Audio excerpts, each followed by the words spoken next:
पहले संत श्रोमणी गुरु रविदास जी महाराज, सदगुरु ज्ञान भिक्षुक जी महाराज, संत श्रोमणी समनदास जी महाराज के चरण कमलों में इस दास की दंडवत बंदगी है। गुरु महाराज स्वीकार करें। और गुरु प्रेमियों, इस मंच पर विराजमान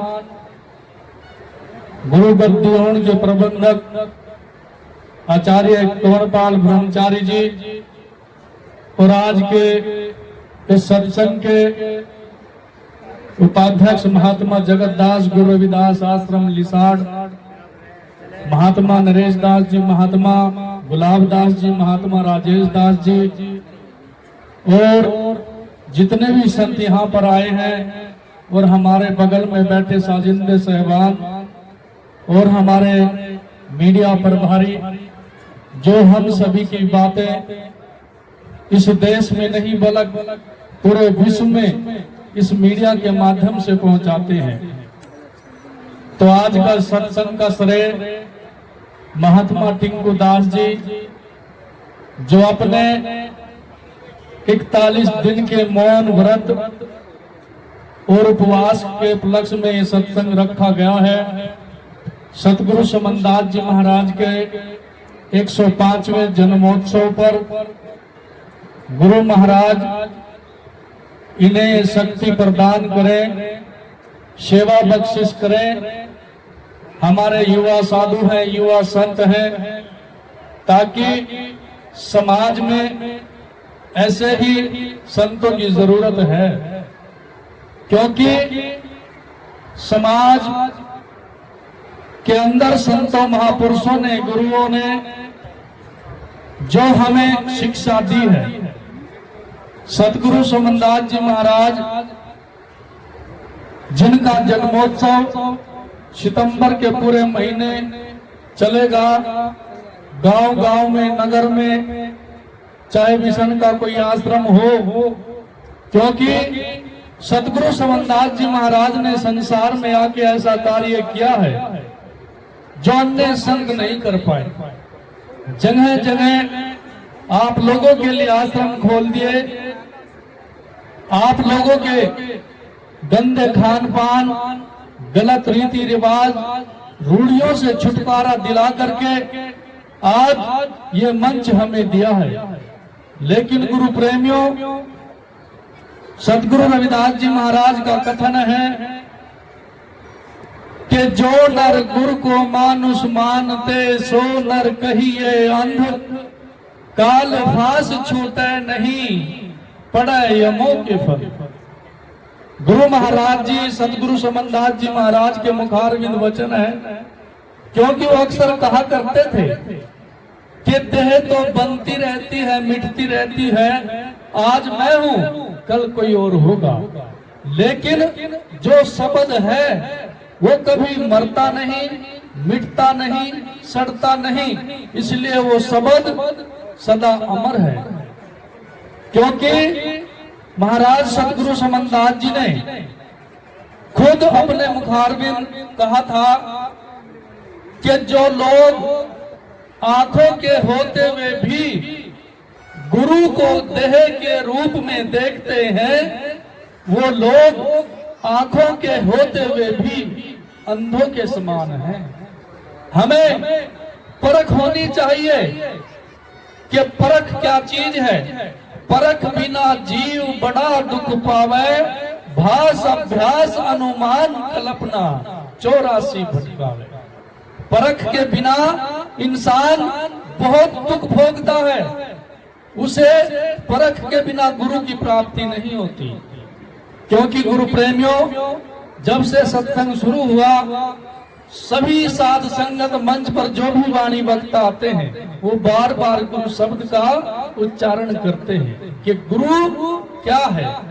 गुरु, जब हम गुरु शब्द की संधि विच्छेद करते हैं, गुहु जमा रूह, गुहु मैंने अंधेरा और रूह मैंने प्रकाश, अंधेरे से प्रकाश की ओर। सतगुरु वचन दीपक है, जो संग लेकर चले साथी, जगत अंधेरी कोठरी कभी ना भटकत पाती।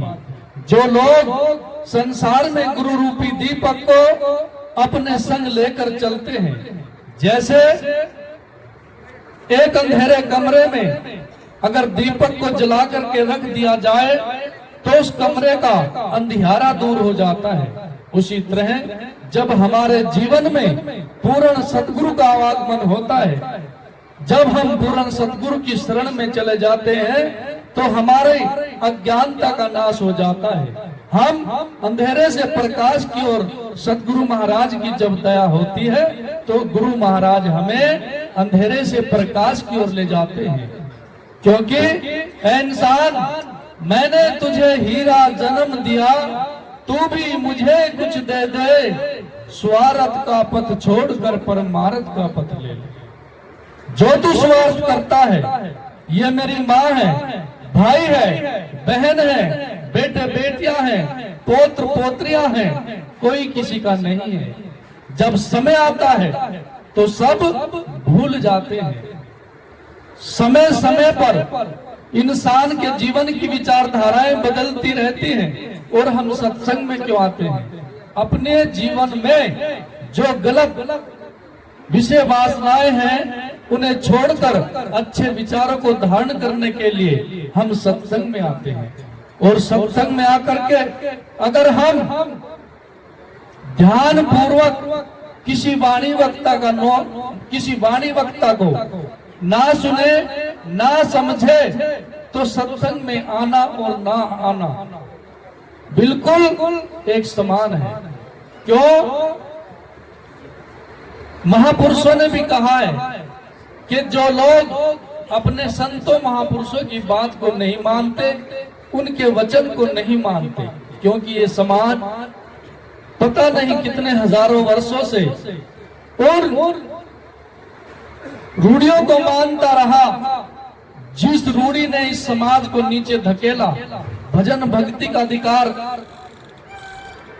संत और महापुरुषों के उन विचारों से दूर रखा, उसी विचारों को उभारने के लिए, इस मानव जीवन को उभारने के लिए सतगुरु महाराज प्रकट होते हैं।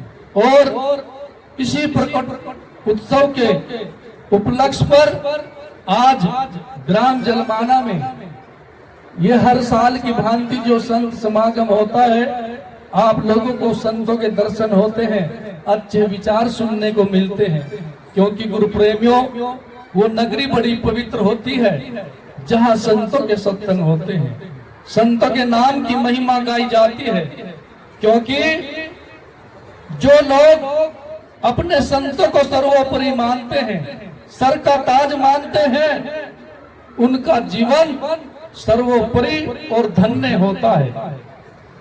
हमें पता होना चाहिए कि हम किन संतों की संतान हैं। संत शिरोमणि गुरु रविदास जी महाराज, जिन्होंने काशी बनारस के अंदर अपनी भक्ति का परचम लहराया, जगह जगह पर गुरु महाराज को प्रताड़ित करने की कोशिश की गई, लेकिन अपने आध्यात्मिक बल के द्वारा, अपने आत्म ज्ञान के द्वारा जो ज्ञान उन्होंने समस्त जातियों को दिया, समस्त मानव जीवों को दिया, वो संसार में कोई नहीं दे पाया। उनके बाद सतगुरु समनदास जी महाराज ग्राम लाग में अवतरित हुए और अपने बाल्यकाल अवस्था से ही वो पंजाब रहा हो, हरियाणा रहा हो, उत्तर प्रदेश रहा हो, मध्य प्रदेश रहा, गुजरात, नेपाल, पता नहीं कैसे कैसे स्थानों पर जाकर के हमें ज्ञान दिया है, शिक्षा दी है।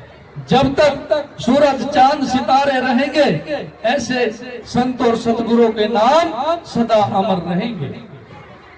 क्योंकि उन्होंने अपना जीवन इस समाज के लिए निछावर किया है, कुर्बानी दी है, कभी सोए नहीं, आराम नहीं किया।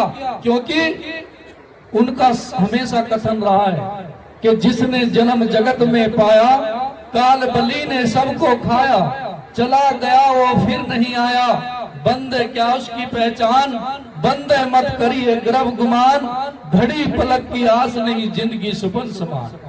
चाहे कोई राजा हो, संत हो, फकीर हो, सूफी हो, चाहे कोई हजरत हो, ये संसार का नियम है कि जो संसार में आया है उसका जाना बिल्कुल निश्चित है, लेकिन जिनकी आस्था सतगुरु में, कैसे बिगड़े काज जगत मजूरी दे रहे, क्यों राखे महाराज। जिनकी आस्था प्रेम भाव गुरु में निहित होता है, उनके लिए सतगुरु सदा ही विराजमान रहते हैं। लोग कहते हैं कि गुरु जी महाराज अब देह में नहीं, वो मर गए, क्योंकि गुरु प्रेमियों सतगुरु कभी भी मरते नहीं हैं, वो तो देह में प्रकट होते हैं। हम जुगा जुगी से आए सुन पंडित ज्ञानी, चेतन हंस पुकारा अपना वर्ण समझ के ऊंचा, हमको नीच विचारा चार वर्ण सभी में मिलते कौन वर्ण से न्यारा। उन्होंने तो कहा है कि हम जुगा जुगी से आए हैं, जब से संसार चला है तब से ही हमारा इस संसार में आना जाना रहा है। हम कभी किसी रूप में आए और कभी किसी रूप में आकर के इस समाज के उद्धार भलाई के लिए अपना पूरा जीवन इस कौम पर न्यौछावर कर दिया है। गुरु प्रेमियों, जिस समाज में एकता नहीं होती, घर का चौधरी एक हो, हद की हदाई दो, जिस घर में दो से ज्यादा चौधरी हो उस घर का उजड़न हो। जिस घर में सम्मति ना हो, सहमति ना हो, छोटे बड़े की बात को ना मानता हो, छोट बड़े का उसे ज्ञान ना हो, तो घर, वो गांव, वो राष्ट्र, वो देश, वो समाज अक्सर उजड़ जाया करते हैं। अब आप लोगों को समझना है, सोचना है कि हमें अपने घर परिवार में कैसे रहना है। जिस घर में प्रेम ना हो, प्यार ना हो, प्रेम भला संसार में मीठी अमृत घान, पीवत प्याला प्रेम का मिट जाए खेचा दान। जिस घर में प्रेम हो, जिस समाज में प्रेम हो, गुरु प्रेमियों बड़े दुख के साथ कहना पड़ता है, इस समाज के अंदर जहां भी चले जाएं, भाई भाई से लड़ रहा है, पड़ोसी पड़ोसी से लड़ रहा है। क्यों? क्योंकि हमारे अंदर उनकी कामयाबी को देखने की सहन शक्ति नहीं है, वो समता नहीं रखते। अन्य समाज और वर्गों को हम देखते हैं, वो लोग आपस में कभी नहीं लड़ते, आपस में नहीं झगड़ते, वो एक को चौधरी मान के चलते हैं, अगर किसी को चौधरी बना दिया तो वो उनकी बात को मानते हैं। उसी तरह हम भी चाहते हैं कि ये समाज अपने संतों के कहे रास्ते पर चले, उनके मार्ग पर चले, क्योंकि जो मंदिर बनाए गए हैं, करोड़ों करोड़ों रुपए, लाखों रुपए मंदिरों में लगाए गए हैं, लेकिन वहां जाकर हम मत्था टेकना पसंद नहीं करते। क्यों? 17 से 27 इस सत्संग पंडाल को देख लीजिए, 17 से 27 उम्र के कितने बच्चे यहाँ बैठे हैं। हाल बहुत बुरा है, समय का परिवेश, वातावरण इतना जहरीला है कि संस्कार मिटने लगे हैं, मरने लगे हैं, दम तोड़ने लगे हैं। संस्कारों को यहाँ कोई महत्व नहीं रहा।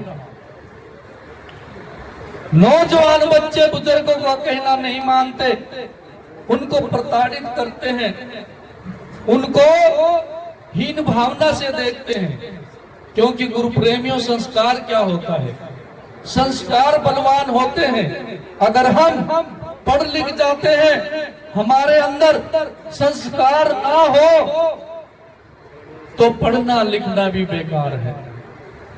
क्योंकि जब हम पढ़ लिख जाते हैं कि शिक्षा शेरनी का वो दूध है, जो पीता है वही दहाड़ता है। जब हम पढ़ लिख जाते हैं तो हम अपने हक अधिकारों की बात करने लगते हैं। लेकिन इस मनोवादी सोच को देखिए, चाहे वो हरियाणा प्रांत रहा हो, उत्तर प्रदेश रहा हो, आप लोगों की बच्चों की शिक्षा को छीनने का कैसे कार्य चल रहा है। स्कूलों को बंद किया जा रहा है, रोजगार के अवसर नहीं है। क्यों नहीं है?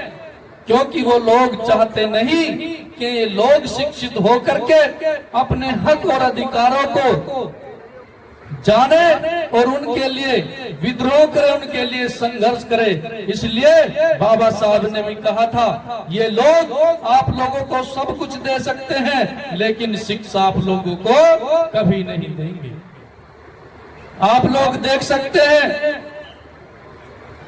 जब जब इस समाज ने कुछ ना कुछ क्रांति करनी चाहिए, उन मनुवादी लोगों ने षड्यंत्र के द्वारा उस आवाज को दबाने का कार्य किया है।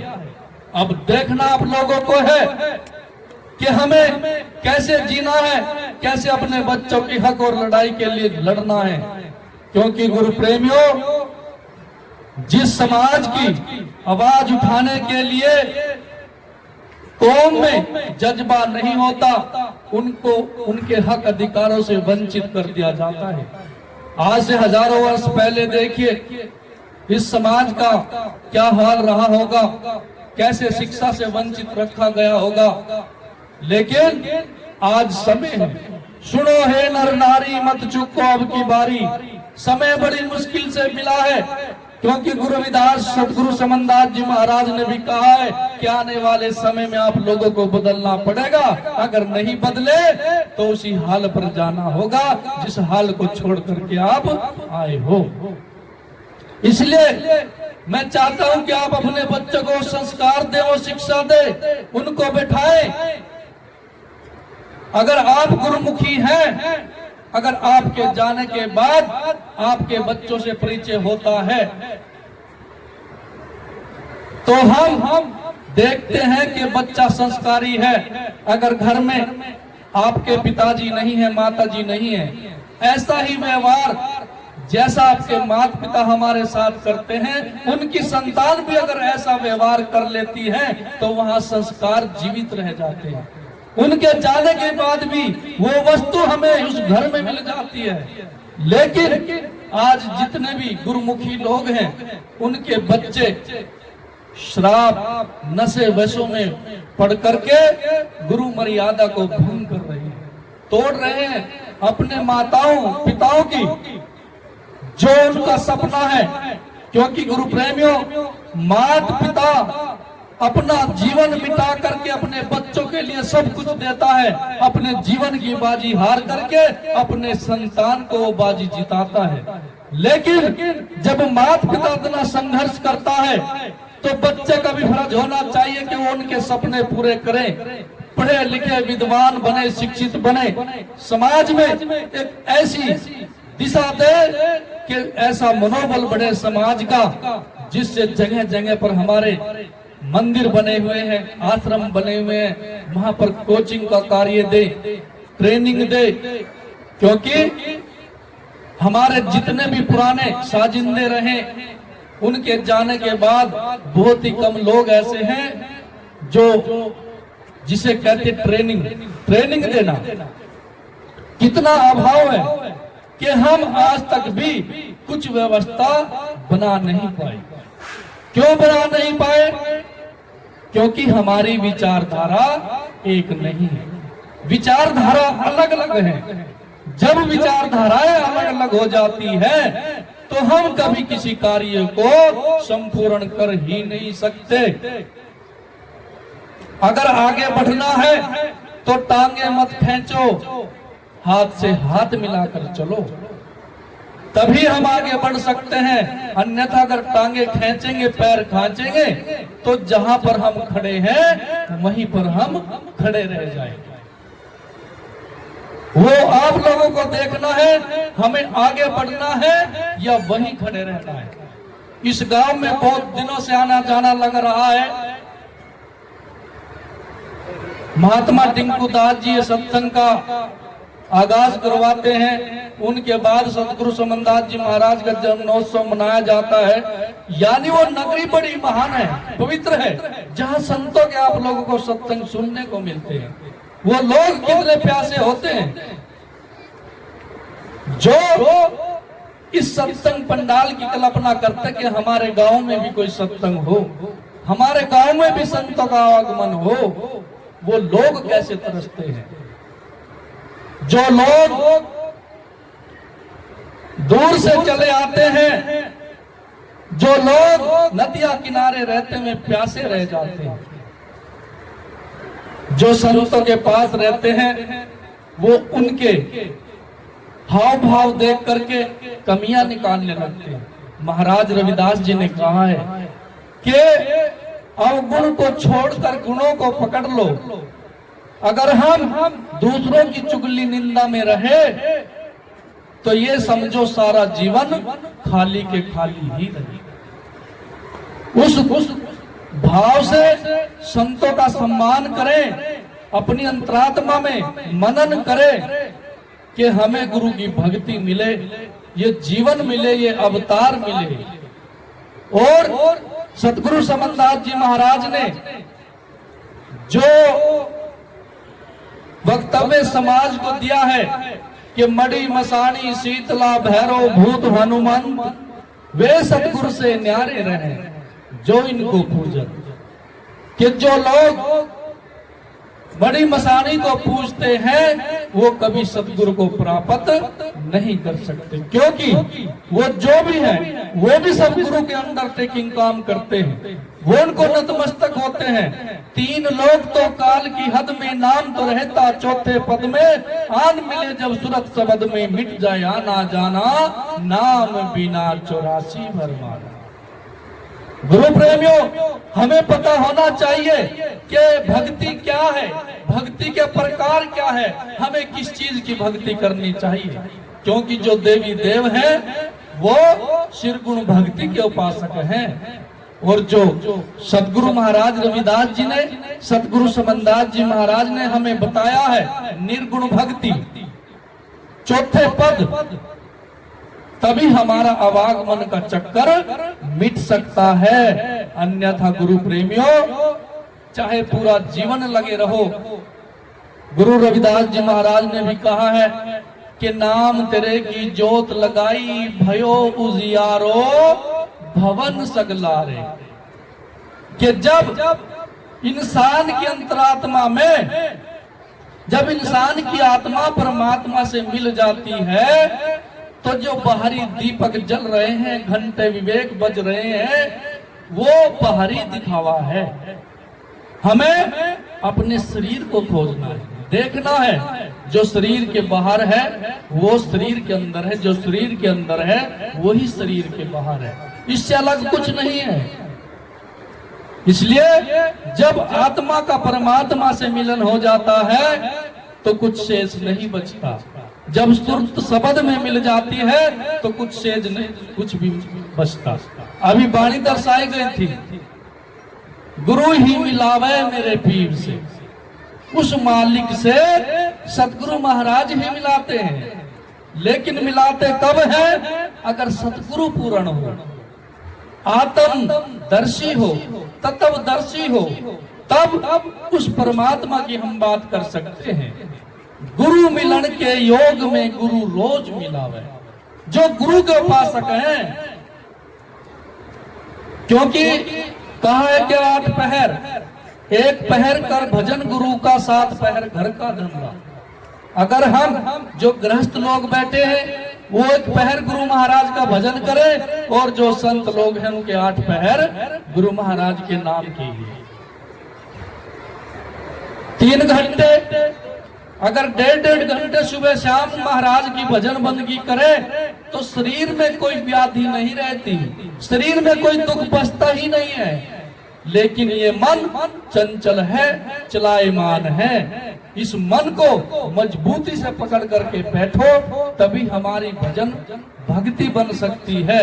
अन्यथा सतगुरु का नाम लिया ना भजी पराई बाणी, सारी रात बजाया तुम्बा गाई काल कहानी। सारी रात चाहे तुम्बे बजा लो, कैसियो बजा लो, ढोल की हारमोनियम बजा लो, जब तक हम परख नहीं करेंगे, उस बात को गुनेंगे नहीं, तो कोई फायदा नहीं। तो गुरु प्रेमियों, अब मैं बात कर रहा हूं महात्मा टिंकू दास जी की। अगर कृपा करके भोजन तैयार हो गया हो कृपा ले आए, क्योंकि उनके मौन व्रत का खुलने का समय हो गया है। अगर थोड़ा बहुत भोजन बन गया है तो ले आए। और मेरी जो संत मंच पर विराजमान है वो भी कृपा महात्मा मिंटू दास जी के इस उपवास में और मौन व्रत के खुलवाने में गुरु महाराज से अरदास करें, वो भी नीचे मंच पर आ जाए, क्योंकि सभी की सहमति, जहां पर संगत होती है वहां पर मालिक का वास होता है। सभी संत वो आ जाएं, क्योंकि गुरु प्रेमियों ये एक ऐसा तप है कि जिन्होंने 1.25 महीने अपने मुख से कुछ बोला नहीं, गुरु महाराज की ध्यान साधना में ही रहे, और गुरु महाराज ने उन्हें क्या क्या बख्शिश किया है वो तो एक साधक ही जानता है कि गुरु महाराज ने उन्हें क्या बख्शिश किया है।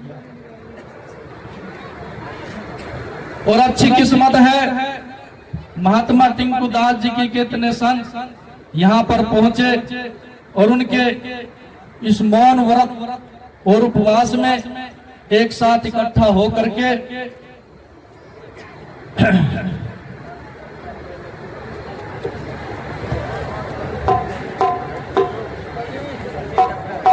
माइक के पास आ जाएं महात्मा टिंकू दास जी।